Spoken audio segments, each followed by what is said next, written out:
우리가 암살이라는 영화에서도 우리가 보고 느꼈던 거지만 말 없는 서름과 고난, 억울함과 울분은 이루 말로 다 할 수 없었습니다.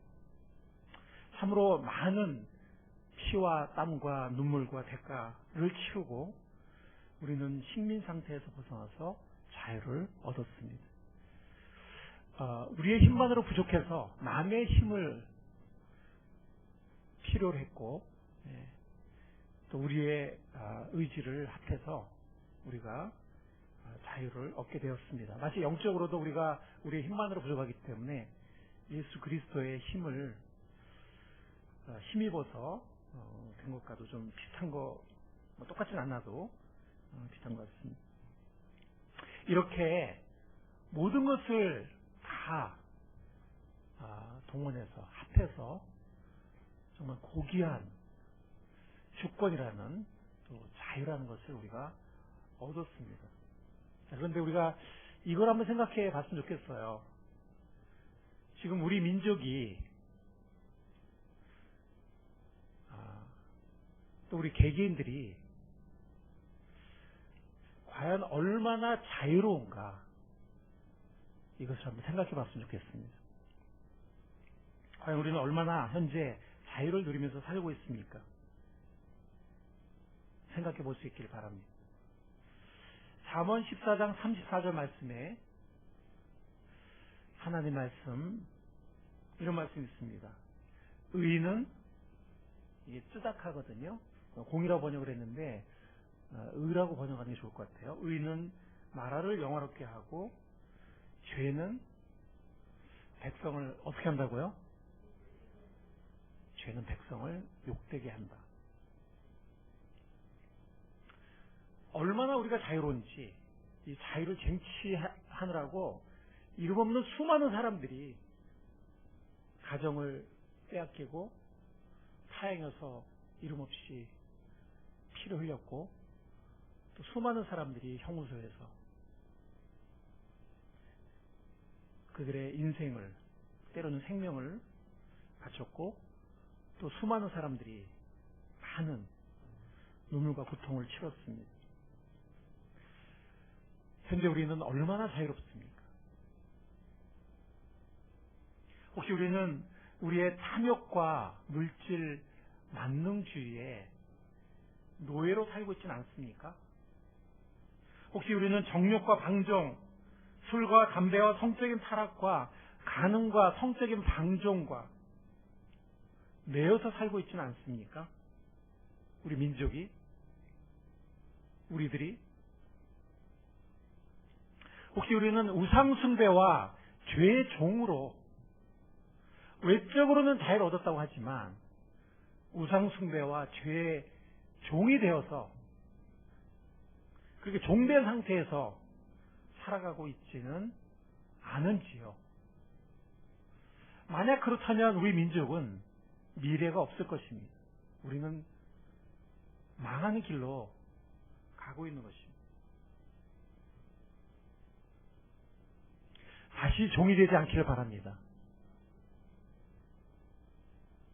예수님이 이렇게 말씀하셨습니다. 요한복음 8장 34절에 예수께서 대답하시되 진실로 진실로, 굉장히 중요한 말씀이죠. 예수님이 중요한 말씀할 때는 진실로 진실로 이렇게 말씀하셨어요. 너에게 이르노니 죄를 범하는 자마다 죄의 종이다. 누가 죄의 종이라고요? 그 진리를 로마서 6장에서 좀 더 자세히 사도 바울은 풀어서 설명해주고 있습니다. 로마서 6장 16절에서부터 보면 너희 자신을 종으로 내주어서 누구에게 순종하든지 그 순종함을 받는 자의 종이 되는 줄을 너희가 알지 못하느냐? 혹은 죄의 종으로 사망에 이르고 혹은 순종의 종으로 의에 이르느니라. 하나님께 감사리로다. 너희가 본래 죄의 종이더니 너에게 전하여 준 바 교훈의 본을 마음으로 순종하여 죄로부터 해방되어 의에게 종이 되었느니라.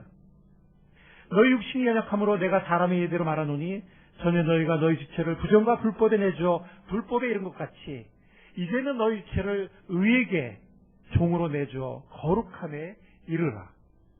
너희가 죄의 종이 되었을 때에는 의에 대하여 자유하였느니라. 너희가 그때 무슨 열매를 얻었느냐? 이제는 너희가 그 일을 부끄러워하나니 이는 그 마지막이 사망이니라. 그러나 이제는 너희가 죄로부터 해방되고 하나님께 종이 되어 거룩함에 이르는 열매를 맺었으니 그 마지막은 영생이라. 죄의 삭스는 사망이요 하나님의 은혜의 선물은 그리스도 예수 우리 주 안에 있는 영생이니라. 이 로마서 6장은 어떤 진리를 우리들에게 설파하고 있냐면, 예수 그리스도가 우리를 죄의 형벌에서, 죄의 저주에서 우리를 풀어서 우리를 자유롭게 했다는 것입니다. 아멘. 그래서 우리 하나님의 자녀가 되게 했고 우리에게 죄사함과 영생을 가져다 주었다고 했습니다. 그런데 이 로마서 6장은 실제적으로 그런 신분을 얻은 우리가 죄의 저주에서 풀려나서 하나님의 자녀가 되고 구원을 얻은 우리가, 천국의 시민권을 얻은 우리가 실제로 우리 지체를 어디에 드리고 있느냐? 의의 종으로 하나님의 뜻에 들여서 의의 열매를 맺고 의의 쓰임받고 있느냐? 아니면 하나님의 자녀, 자유자가 되었음에도 불구하고 실제적으로 우리의 지체를 어리석게도 쓸데없이 죄에게 드리고, 그래서 죄의 종으로 우리 지체를 드리고 있느냐 하는 것에 대해서 우리들에게 도전하면서 그럴 수 없느니라 라고 우리들을 가르쳐주는 것이 바로 이 로마서 6장입니다. 주님의 말씀은 진리입니다. 우리가 하나님의 종이 되고 자유인이 되고 하나님의 자녀가 되고 죄의 저주에서 풀려나서 영원한 영생을 얻었음에도 불구하고 우리 자신을 죄에게 매 순간 아니겠지만 어떤 순간 우리 지체를 불의의 병기로 죄에게 드린다면 우리는 부끄러운 열매를 거두게 될 것입니다. 우리는 주님 오실 때 너무나 부끄럽게 될 것입니다. 영원한 열매가 없는 참으로 수치스러운 자유가 뭘까요? 제가 사전을 찾아봤더니 구속을 받거나 얽매이지 않은 상태라고 정의되어 있었습니다. 자유가 뭐라고요? 구속을 받거나 얽매이지 않는 상태. 그러니까 무엇에겐가 얽매이거나 누군가에게 얽매일 때 그것은 자유가 아닙니다. 우리를 얽매려고 하는 사탄의 술수가 많이 있습니다. 사탄은 이미 자유롭게 된 하나님의 자녀를 다시 죄의 종으로 얽매려고 합니다. 사탄은 자신의 종으로 삼고자 합니다. 신분은 하나님의 자녀지만 실제적으로는 죄의 도구가 되도록 사탄이 여러 가지 술수를 사용하는데, 먼저 욕심과 탐욕이 있습니다. 욕심과 탐욕, 물질력에 사로잡힐 때 우리는 이기적이 되고 남에 대해서 무관심해집니다. 종이 됩니다. 또 그런가 하면 두 번째로는 유혹과 정욕이 있습니다. 우리가 유혹을 받아서 정욕에 방종할 때 우리는 죄의 노예 상태가 됩니다. 하나님의 도구로 쓰임받지 못합니다. 그런가 하면 또 세 번째로는 미움과 증오가 있습니다. 누군가를 용서하지 못하고 누군가 계속 이렇게 그 사람을 미워하고 싫어할 때, 용서하지 않을 때, 그리고 누군가 계속 갈등의 관계를 맺을 때 우리는 얽매이게 됩니다. 우리는 구속받게 됩니다. 우리의 자유를 잃어버리게 됩니다. 그런가 하면 어떤 사람들은 상처, 과거의 상처와 혹은 어떤 사람들은 컴플렉스에 매여서 평생에 벗어나지 못하는 사람들이 있습니다. 매여서 사는 사람들이 있습니다. 주께서 자비를 베풀어서 우리를 거기서 자유롭게 해주시기를 바랍니다. 또 그런가 하면 어떤 사람들은 선입관과 고정관념에 매여서 거기서 벗어나지를 못하고 거기에 매여서 사는 사람들도 있습니다. 사탄은 이렇게 여러 가지 술수를 통해 여러 가지 길을 통해 우리를 얽어매고 다시 종으로 삼고자 합니다. 그래서 갈라디아 5장 1절에 보면 주께 하나님께서 예수께서 너희를 자유케 하셨으니 굳세게 서서 다시는 종의 멍에를 매지 말라고 했습니다. 다시 종의 멍에를 매지 않는 우리가 될 수 있기를 간절히 바랍니다. 요한복음 8장에 보면 여러분들이 잘 알고 있는 말씀일 것입니다. 8장 31절 이하에 보면 그러므로 예수께서 자기를 믿은 유대인들에게 이르시되 너희가 내 말에 거하면 참 내 제자가 되고 진리를 알지니 진리가 너희를 자유케 하리라. 예수께서 대답하시되 진실로 진실로 너희에게 이르노니 죄를 범하는 자마다 죄의 종이라. 종은 영원히 집에 거하지 못하되 아들은 영원히 거하나니 그러므로 아들이 너희를 자유롭게 하면 너희가 참으로 자유하리라. 누가 우리를 자유롭게 하면요? 아들이 우리를 자유롭게 하면.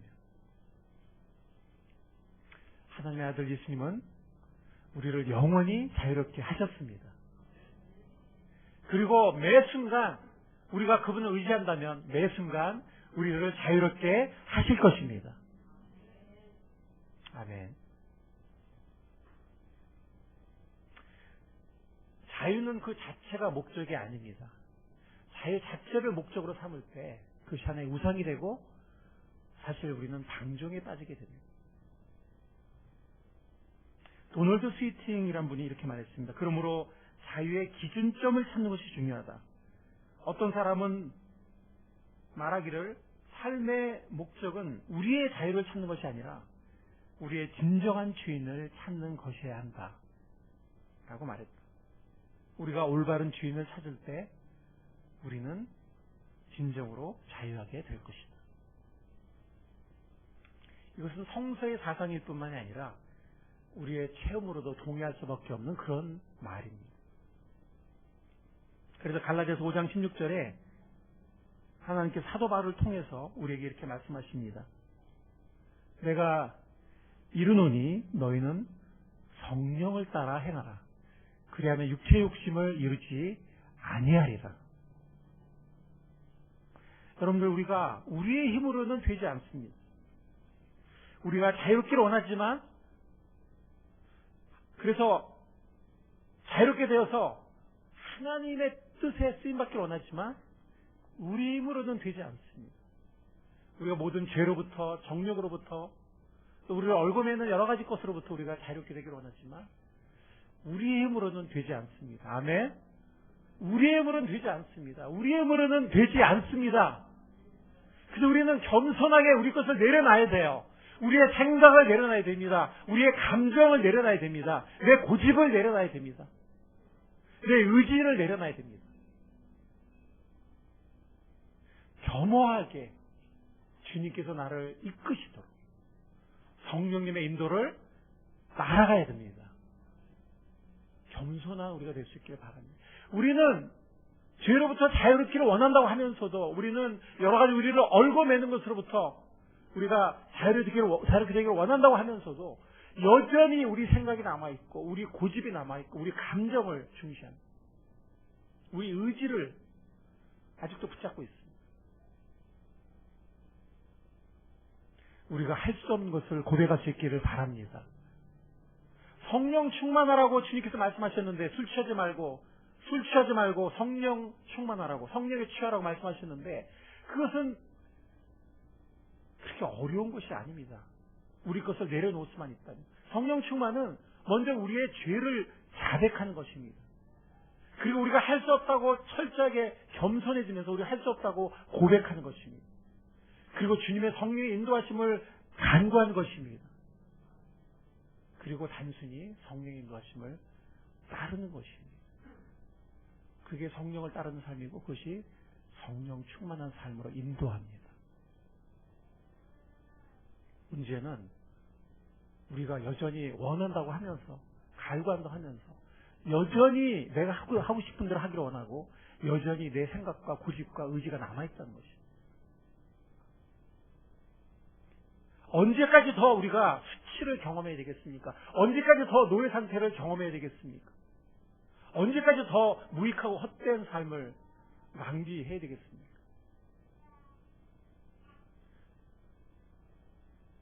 겸손한 우리가 될 수 있기를 바랍니다. 내 것을 다 내려놓을 수 있기를 바랍니다. 더러운 것들을 씻고 내 그릇을 깨끗이 비울 수 있기를 바랍니다. 그럴 때 성령께서는 기꺼이 우리를 성령 충만하게 채우실 줄 믿습니다.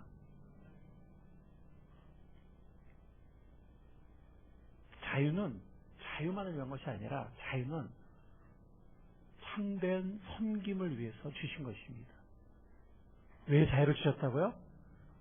참된 섬김을 위해서. 얽매인 사람은 섬길 수가 없습니다. 여러분들 우리 다리 하나가 어디 그냥 여기 막 한 1톤 정도 되는데 매여 있다고 생각해 보세요. 그 사람이 뭘 섬길 수 있겠습니까? 자유는 자유만을 위해서 자유로 목적으로 결국엔 방종으로 흐를 주신 것이 아니고 자유는 의의 병기가 될 수 있도록 섬길 수 있도록 우리를 풀어주신 것입니다. 아멘. 그래서 우리를 풀어주신 것입니다. 죄의 종로로 사는 데서, 죄의 저주에서. 그래서 다시 한번 하나님은 사도 바울을 통해서 갈라디아서 5장 13, 15절에서 그렇게 말씀합니다. 오늘 본문 말씀이죠. 자, 우리가 이 본문 말씀 한번 우리가 읽어보도록 하겠습니다. 갈라디아서 5장 13절에서 15절 말씀입니다.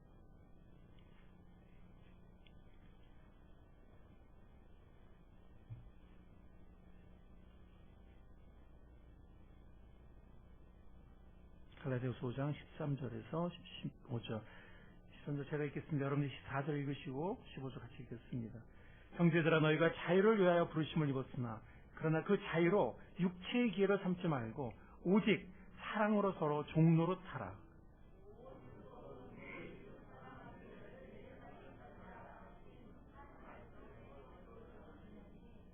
만일 서로 물고 먹으면 피차 멸망할까 조심하라. 정욕도 우리를 노예로 삼지만 미움과 갈등도 우리를 노예로 삼습니다. 그것이 무엇이든 주님이 우리를 해방시키기를 원하시고 사랑으로 종노릇하는 하나님의 종이 되기를 원하십니다. 그래서 베드로전서 2장 16절에도 다시 한번 같은 진리를 반복합니다. 너희는 자유가 있으나 그 자유로 뭐를 가리켜 쓰지 말라고요? 악을 가리켜 쓰지 말라. 어떻게 하라고요? 하나님의 종과 같이. 우리는 누구의 종인가 하면 우리는 하나님의 종입니다. 하나님의 종은 또 누구의 종이냐? 사람의 종이에요. 그래서 고린도전서 9장 19절에 보면 내가 모든 사람에게 자유로우나 스스로 모든 사람에게 종이 된 것은 더 많은 사람을 얻고자 하니라 라고 고백하고 있는데, 여기서 말하는 사람의 종이 된다는 것은 사람을 두려워하거나 사람에게 끌려다니거나 그런 걸 말하는 것이 아니고 그 사람의 필요를 채우는, 그 사람을 섬기는 종이 될 수 있다는 하나님의 뜻을 따라서 하나님의 종으로서 사람을 섬기는 종이 되라는 그런 하나님의 말씀인 것입니다. 여러분들 우리 민족을 볼 때 인간적으로는 그렇게 밝은 생각이 들지 않아요. 우리 민족을 생각할 때 우리의 교육 상황이나 우리의 자녀들의 모습이나 우리 또 부모들 그래 열심히 살긴 하는데 그 모습들 과연 올바른 길을 가고 있는 것인지, 과연 우리의 미래는 밝을 것인지 그렇게 밝은 생각이 들지 않습니다. 하나님만이, 하나님의 아들 예수 그리스도만이 우리에게 소망이 되는 줄 믿습니다. 하나님 우리를 종으로 부르시는데 그 종으로 부르신 말씀에 보면 누가복음 4장에 이거는 예수님이 인용한 말씀인데 18, 19절에 이렇게 말씀합니다. 주의 성령이 내게 임하셨으니 이는 가난한 자에게 복음을 전하게 하시려고 내게 기름을 부으시고 나를 보내사 포로된 자에게 자유를, 눈먼 자에게 다시 보게 함을 전파하며 눌린 자를 자유롭게 하고 주의 은혜의 해를 전파하게 하려 하심이라 하였더라. 우리의 이웃들에게, 우리 한국 민족들에게 이렇게 주님의 은혜와 주님의 자유를 전할 수 있는 하나님의 종들이 될 수 있기를 간절히 소원합니다. 우리 한국 사회는, 우리 한민족에게는 주님이 주시는 소망이 필요합니다. 주님이 주신 소망이 없으면 우리는 정말 소망이 없습니다. 이런 거 열심히 달려가고 있지만 어둡습니다. 소망이 없습니다. 주의 성령이 내게 임하였으니 이는 가난한 자에게 복음을 전하게 하시려고 내게 기름을 부으시고 나를 보내사 포로된 자들에게 자유를, 눈먼 자에게 다시 보게 함을 전파하며 눌린 자를 자유롭게 하고 주의 은혜의 해를 전하게 하려 하심이라. 이 말씀이 우리와 우리 민족에게 이루어지기를 간절히 기원합니다. 이 말씀은 야훼의 종에 대한 말씀입니다.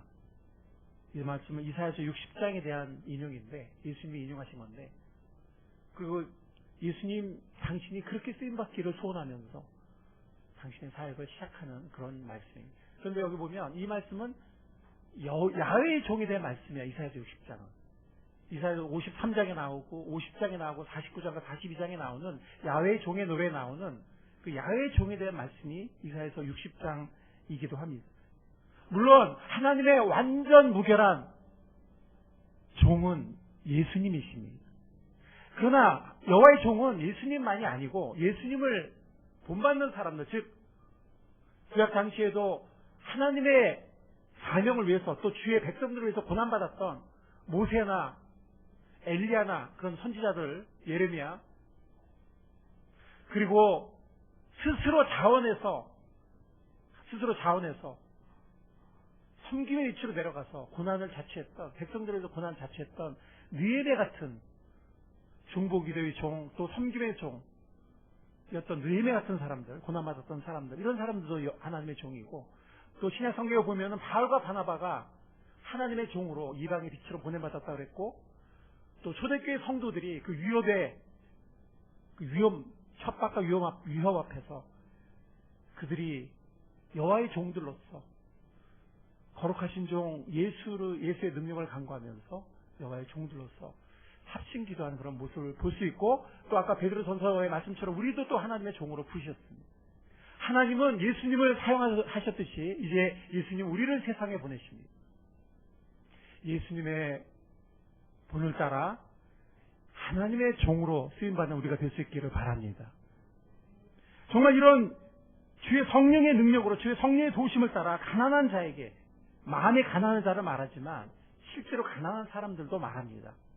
이렇게 부유로운 한국이지만 아직도 가난한 사람들이 많이 있습니다. 또 그들이 마음이 가난한 경우도 많습니다.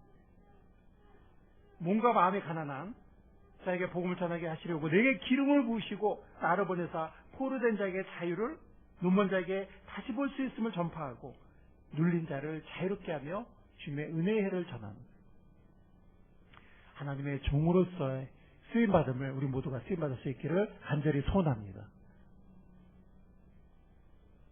그렇지만 다시 한번 말씀드리지만 이것은 우리의 힘으로 되지 않습니다. 그래서 야훼의 종은, 이사야서에 나오는 야훼의 종은 이사야서 50장 4절을 보면 어떻게 하냐면 이렇게 합니다.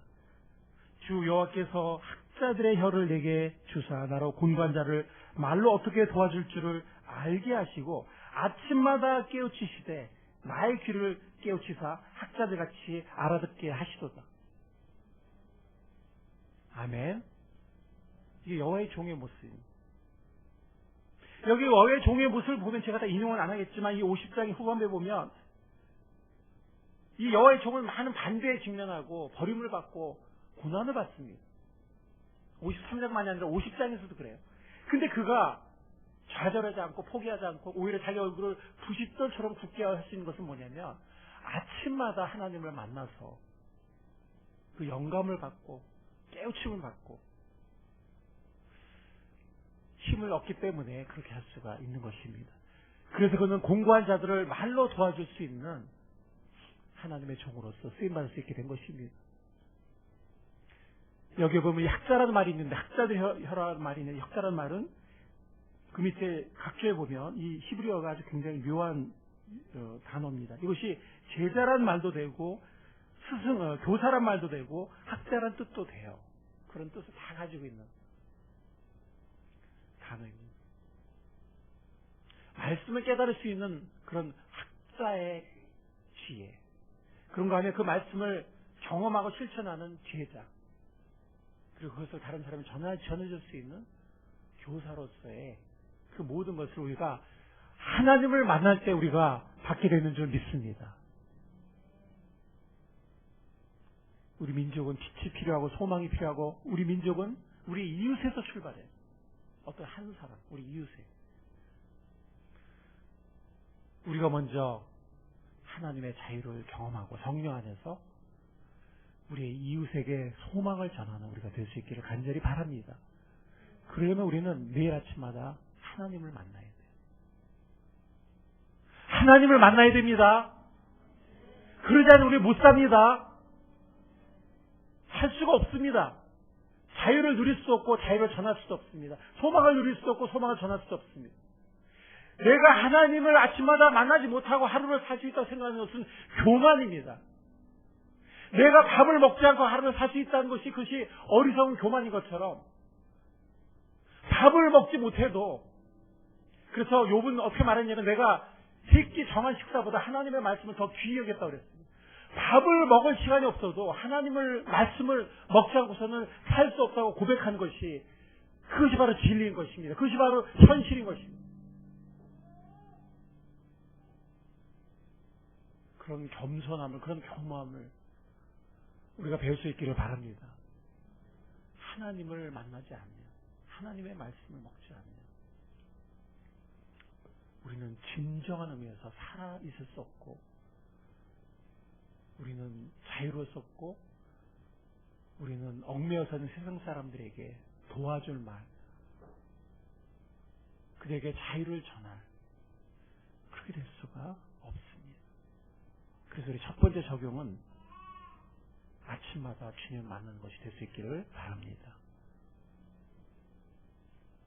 정말 우리 목숨보다 더 소중하게 여길 수 있기를 바랍니다.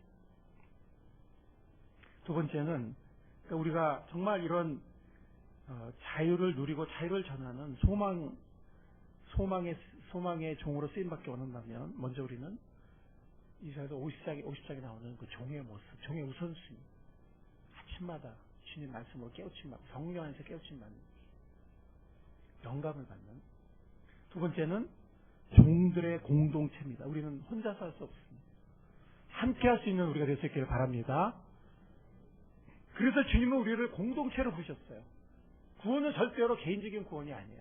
우리 각자 개인적으로 구원받지만 우리는 공동체로 부름받습니다.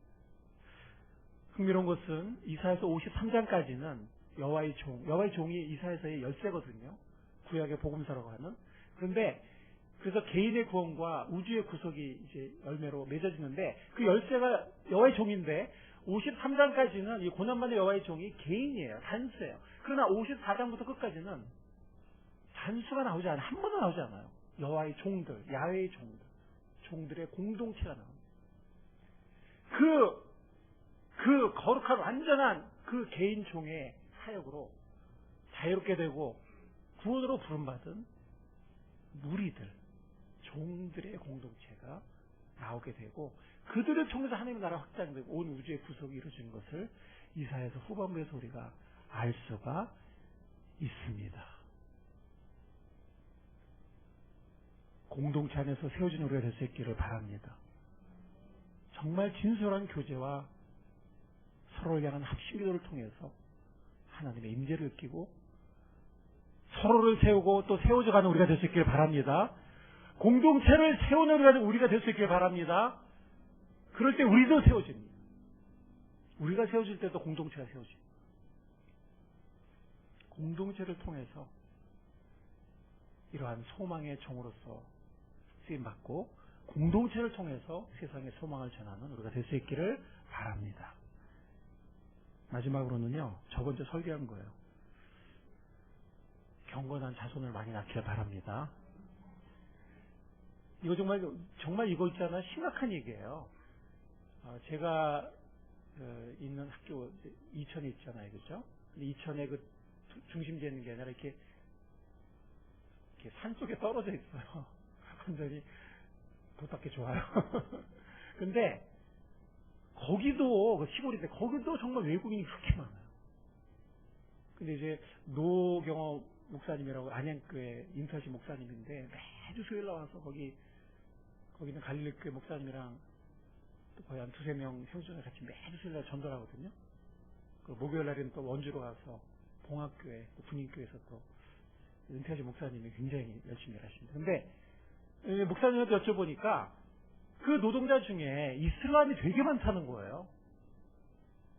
그 사람들이 이게 폐가 같은 데 살기도 하고 아니면 싼 집 얻어서 살기도 하고 그런데요. 근데 이슬람들이 굉장히 많다는 거예요. 여러분들 앞으로 계속 노동자들이 들어올 텐데 지금 아시아에도 이슬람이 많고 중동에도 이슬람이 많습니다. 계속 들어옵니다. 그럼 어떻게 되는 사람들? 애를 많이 낳아요. 그 사람들은요. 무지하게 많이 낳아요. 일부 다처까지 해. 그러니까 한 사람이 막 수십 명 자녀도 있어요. 2040 한국교회 미래 지도라는 책을 쓴 그 최윤식 박사, 그 미래학 전문가죠. 이 추세로 나가면, 이 추세에 변화가 일어나지 않으면 30년 안에 이슬람에 추월당할 것이다. 이렇게 진단합니다. 근데 그것은요, 한 세대, 30년 한 세대잖아. 한 세대 흐른 거예요. 이거는 우리가 그냥 어떤 정말 이론이 아닐 것 같아요. 이론이 아닐 것 같아요. 현실로 들이닥칠 것 같아요. 그 사람들 노동자로도 들어오지만 위장 선교사로도 들어오고 학생으로 들어오고 뭐 이러저런 기업으로 들어오고 뭐 장사로 들어오고 하여튼 많이 들어오거든요. 네, 많이 들어오는데 한국 사람이랑 여자랑 결혼하면 또 자녀수 많이 날 거고 또 일부 다체에서 또 많이 날 거고 하여튼 무지하게 많이 날 거예요. 네. 또 한국 사람들도 돈으로 또 전도할 거고 한국 사람들 돈 좋아하잖아요 또 그죠? 여러분들 근데 우리 한국 사람들은 애 안 낳는다고 막 그러고 있고요. 한국의 그리스도인들도 또 똑같아요. 세상 사람도 별 다를 바가 없어요. 애 낳고 교육한 면에서는 별 차이가 없어요. 1명, 2명, 많으면 3명. 3명 낳으면 식인종이라고 그러고 막. 무책임하다 그러고 막. 이러고 있거든요. 어떡할 거예요? 앞으로 미래 세대 누가 먹여 살리고 이슬람은 어떡할 거예요? 말씀에 순종한 우리가 될 수 있기를 바랍니다. 말씀에 순종한 우리가 될 수 있기를 바랍니다. 우리 생각을 내려놓고 세상 사람들 말 흔들리지 말고 물론 자녀를 키우는 수고가 있죠. 예, 그건 뭐 이루 말로 다 할 수 없죠. 예, 그 어머니의 노래 뭐 이런 나오지만 그건 뭐 이루 말로 다 할 수 없죠. 생명을 낳고 생명을 기르는 수고이기 때문에 특권이기도 하죠. 다시는 가질 수 없는.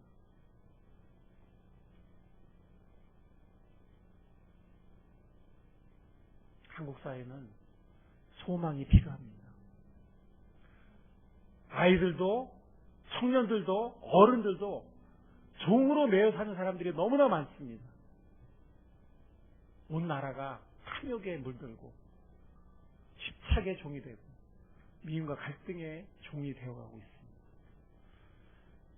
하나님의 소망이 필요합니다. 예수 그리스도의 자유와 은혜가 필요합니다. 먼저 우리가 주님의 소망을 경험하기를 원합니다. 주님의 자유를 경험하기 원합니다. 그리고 주님의 은혜의 해를 정하고 전하고 포로된 자들에게 자유를 전하는 하나님의 종으로 우리가 공동체로 쓰임받기를 소원합니다. 그래서 우리는 결단이 필요해요. 먼저 아침마다 주님 만나겠다. 밥을 먹지 못해도 만나겠다라는 결단이 필요하고 주님의 음성을 듣겠다. 공동체를 세우고 그 안에서 세워져 가겠다는 결단이 필요하고 마지막으로 뭐가 필요해요? 경건한 자손을 많이 길러내겠다는 결단이 왜 아멘이 없어요? 제가 저번에 그 설교했는데 우리 전도사님이 제일 빨리 순종해가지고 임신한 게 너무나 기쁩니다. 우리 4명 낳는 가정 이제 안 나오나? 여러분들 이렇게 3명, 4명 낳을 때 옆에서 혀를 쭈쭈쭈 차지 마시고 정말 진심으로 축하해 주시기 바랍니다. 그래서 우리가 우리의 자녀들을 정말 경건한 일꾼으로 양육할 수 있기를 바랍니다. 그럴 때 한국교회의 미래가 되고 한국 사회의 소망이 될 것입니다. 지금 우리 현지에 있는 우리 중고등학생들, 청년들 정말 구원받고 거듭날 수 있도록 구원의 감격과 첫사랑을 알 수 있도록 먼저 우리가 정말 간절히 기도하는 우리가 될 수 있기를 바랍니다. 그리고 이 3가지 적용, 아침마다 주님을 만나는 헌신, 결단, 공동체를 세우고 공동체를 세워주겠다는 결단, 그리고 경건한 자녀들을 많이 기르겠다는 이 순종, 이것을 통해서 역사는 한 사람, 한 공동체로부터 시작합니다. 우리같이 작은 교회가 무슨 변화 이끌 수 있어요? 생각하지 마시고 하나님은 또 많은 종들을 갖고 계세요. 걱정하지 마세요. 많은 종들, 우리의 순종을 하면 돼요. 아멘. 그러면 작은 데서부터 하나님의 역사가 일어나기 시작합니다. 오늘 하나님의 이 소망과 자유가 우리 가정과 우리 교회와 우리의 이웃에게, 한국 민족에게 흘러갈 수 있기를 은혜의 주님 예수님의 이름으로 간절히 기원합니다. 주님 감사합니다. 오늘 저희들에게 광복절을 맞이해서